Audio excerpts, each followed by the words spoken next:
तो धरती की तरफ लाइट किसने मारी? ये सवाल वायरल हो गया है।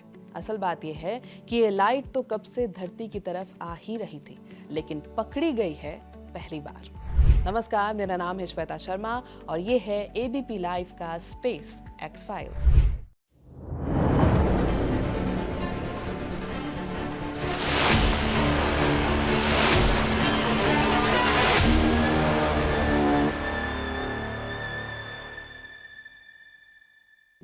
आज बात एक यूवी लाइट की जो धरती की तरफ आते हुए कैद हो गई है हबल स्पेस टेलीस्कोप में। दरअसल बिग बैंग के बाद बने शुरुआती ब्रह्मांड को लेकर वैज्ञानिकों को एक ऐसी खोज मिली है जिसने उनकी दशकों पुरानी सोच बदल दी है। नासा के हबल स्पेस टेलीस्कोप ने पहली बार एक ऐसी बेहद पुरानी गैलेक्सी से यूवी लाइट पकड़ी है जिसे वैज्ञानिकों के मुताबिक दिखाई देना लगभग नामुमकिन माना जाता था। ये गैलेक्सी, जिसका नाम MXDFZ 4.4 है, बिग बैंग के सिर्फ 1.4 बिलियन साल बाद मौजूद थी। इस खोज ने वैज्ञानिकों को ये समझने में नई मदद दी है कि आखिर ब्रह्मांड में अंधेरा कैसे खत्म हुआ और रोशनी कैसे फैलनी शुरू हुई। बिग बैंग के बाद शुरुआती तकरीबन 1 अरब साल तक पूरा ब्रह्मांड हाइड्रोजन गैस के घने बादलों से भरा हुआ था। ये गैस इतनी घनी थी कि ये तेज यूवी लाइट को अपने अंदर ही रोक लेती थी।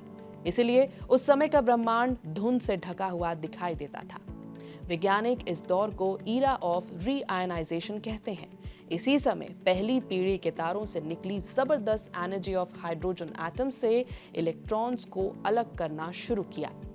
इससे हाइड्रोजन गैस धीरे धीरे ट्रांसपेरेंट होने लगी और ब्रह्मांड में रोशनी फैलनी शुरू हो गई। लेकिन वैज्ञानिकों के सामने सबसे बड़ा सवाल यही था कि आखिर कौन सी गैलेक्सीज ने यह बदलाव शुरू किया।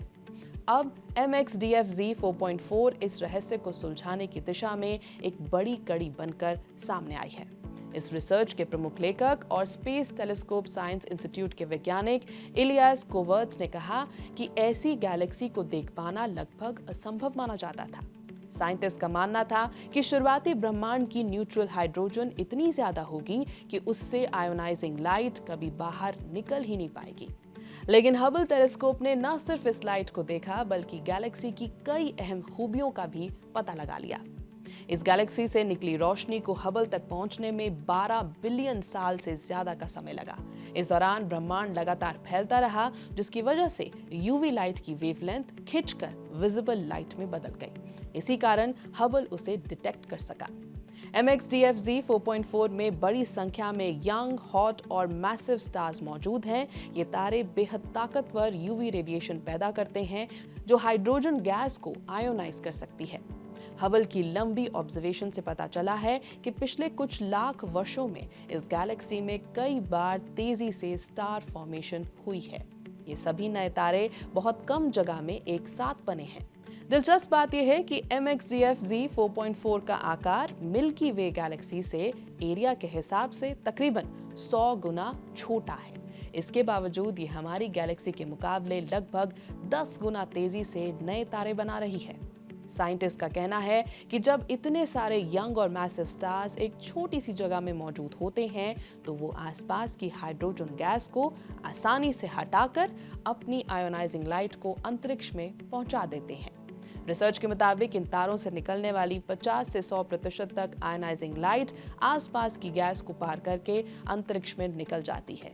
यही वो लाइट है जो धरती की तरफ आई और हमने कैप्चर की। इन मैसिव स्टार्स की उम्र भी बहुत कम होती है। ये सिर्फ कुछ लाख साल तक जीवित रहते हैं और फिर सुपरनोवा एक्सप्लोजन में फट जाते हैं। इन धमाकों से भारी मात्रा में एनर्जी निकलती है और गैस में बड़े बड़े छेद बना देती है, जिनसे और ज्यादा लाइट बाहर निकल पाती है।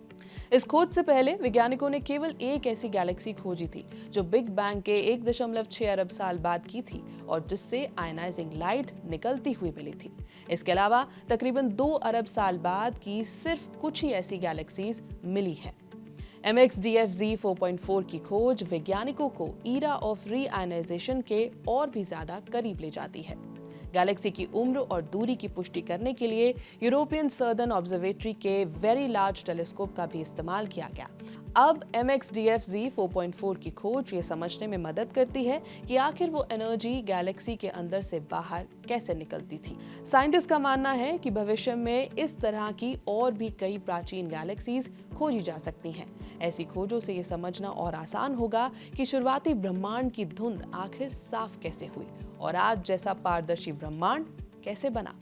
तो लाइट तो हम तक कई दिशाओं से आ रही है और दूर दूर से ट्रैवल करके आ रही है, लेकिन उसे पकड़ा गया और नई गैलेक्सी के बारे में रिसर्च भी की गई इस बार।